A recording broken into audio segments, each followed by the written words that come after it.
Smart, capable business owners just like you get stuck in one of these 4 implementation patterns. By the end of this video, you'll know exactly which pattern you're in, and you can take the quiz to find your way out. So if we're thinking about our implementation patterns, it sits on a kind of 2x2 matrix.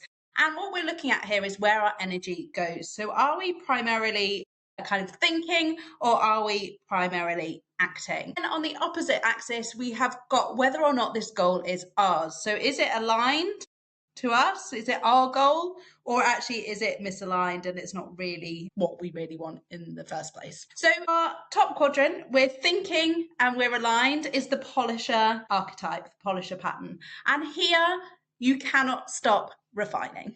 Okay, then we have got our spinner pattern, and our spinner pattern is where you are aligned and taking action, but you're doing all of the things at the same time and fundamentally kind of doing too much, running around like a headless chicken and not really getting the outcomes that you want because you're starting but not finishing. Then we've got our switcher pattern, and this pattern is where every time something gets difficult, every time you don't see the progress and the results that you want as fast as you want them, you start to change things up and you switch the strategy, switch the goal, change the goalposts so that you can start a new thing. And then in the bottom left quadrant, we have got our borrower. And here you have got a plan. You can name the plan. You could probably teach other people the plan, but it's actually not really a goal that you want. You've basically kind of drowned yourself in someone else's blueprint, somebody else's should. And actually what we want to do is move ourselves to a point of focused execution. So the day-to-day reality of our polisher is that they might be doing research, they might be chatting to Claude, they might be saying things like, I just need to get this right. And they're busy, but there's not much happening, not much movement. And the real thing here is around fear of failure, fear of success, and perfectionism. And that's really what's driving the show, because planning is risk-free and taking the action. You have to put yourself out there, and it risks the plan being the wrong plan.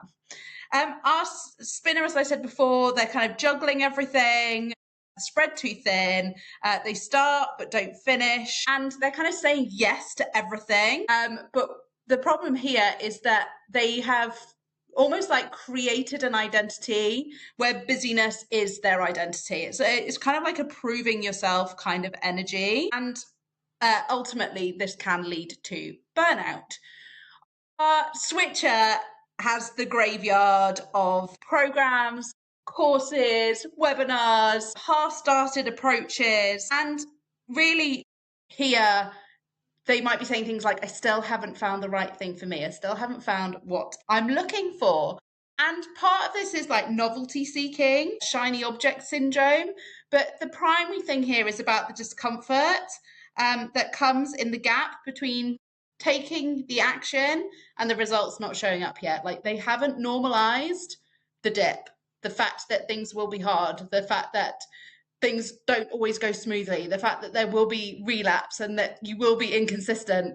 And when you hit your stride with change, you can feel like you're going really, really great guns for a while, and then something kind of disrupts your flow and you have a couple of days or a week or a month where it just doesn't feel that great. And they take this as a sign that something's wrong and they have to switch it up. And our borrowers are following the plan, you know, they can like tick the boxes. And really what this is about here is internalized pressure or conforming to external expectations.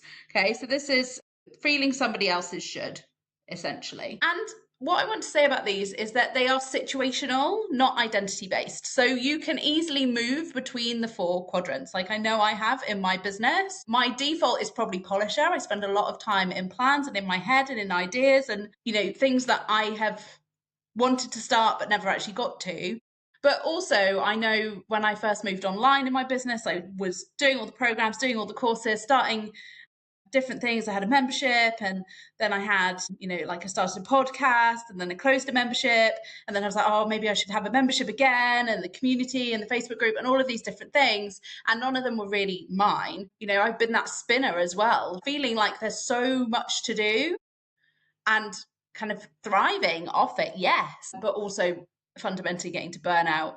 And, we've all been there with strategies, the shoulds that aren't really ours to own. We've inherited them from a coach or a mentor who said, like, this is the way to do it. I remember selling take your business to 5K months because I was told by the sales coach that the only way that I would ever make a successful business is if I sold revenue claims. And I did it for about 3 weeks in my messaging and felt utterly like dirty.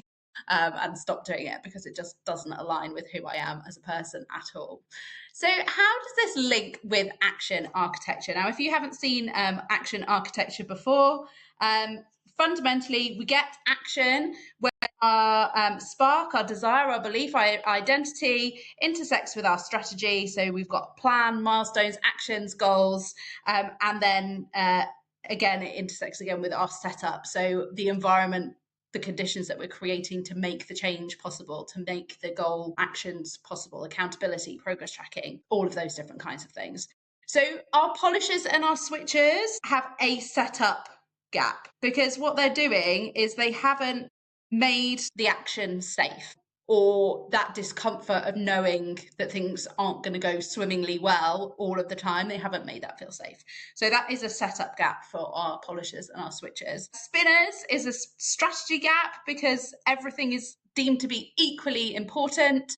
And really what it is going, for this period of time, I am prioritizing and focusing on launching the podcast, selling the course, whatever it might be. It's like really focused execution for those 90-day periods and getting your head down instead of trying to do everything. That principle of, you do one thing well and really kind of make that work, and then you move on to the next thing and add that into your mix. And then our borrowers are lacking the spark, right? They haven't got the belief.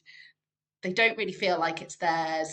Once we know where we are, what implementation pattern we are, we can then focus our energy on finding the spark, the strategy, or the setup, and making sure that we've got all three together is what is going to take us to that wonderful point of focus execution, that point of doing the work, taking the action, so that we're not stuck in kind of busy work and not getting to where we want to get to. So I would love you to take the quiz, discover what your pattern is, and then find out your pathway out. I'll see you next time.